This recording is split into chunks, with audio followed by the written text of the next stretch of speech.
তার তো income tax file নেই। তার যদি ইনকাম ট্যাক্স ফাইল থাকে তাহলে সে নিশ্চয়ই পাবেন না, কিন্তু তার কোনো যদি ইনকাম ট্যাক্স ফাইল না থাকে তাহলে তার সাথে অবশ্যই পাবেন।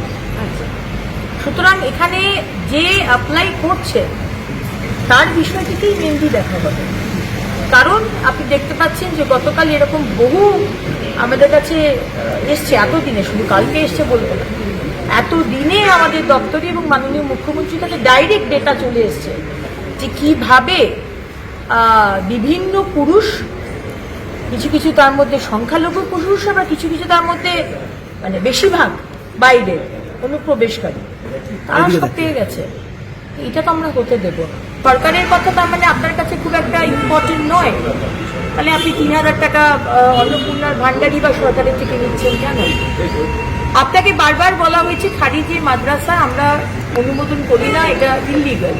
এখন আপনার ছেলে মেয়ে যদি খারিজি মাদ্রাসায় পড়ে, ইনকাম ট্যাক্স আপনি দিচ্ছেন, আপনি ভ্যাকসিনেশন নিচ্ছেন না, এই বিষয়গুলো আমাদের ডেটা দরকার। কারণ আরও অনেক কেন্দ্র সরকারের যোজনা যেগুলো এতদিন আগের সরকার করতে দেয়নি, আমরা সব খুলব।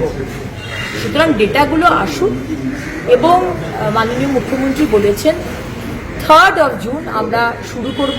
টাকাটা ডাইরেক্ট ডিবিটির মাধ্যমে আপনাদের কাছে পৌঁছে যাবে, এবং নবান্ন থেকে সেদিনকে আমরা অফিসিয়ালি 5-6 জন মহিলাকে আমরা হাতে দেব। এখন আপাতত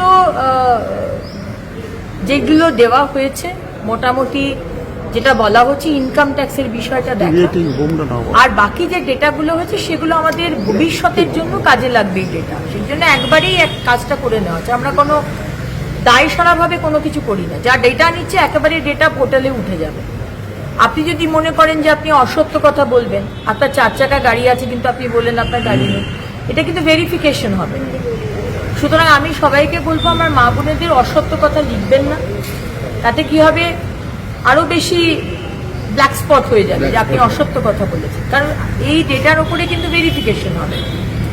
সুতরাং আমি চাইবো সবাই, এটা আমাদেরই টাকা, এবং যে টাকাগুলো আমাদের আরো গরিব মা বোনেরা রয়েছে তারা পাক, আমাদের যাদের সামর্থ্য রয়েছে তারা আমরা না নিই।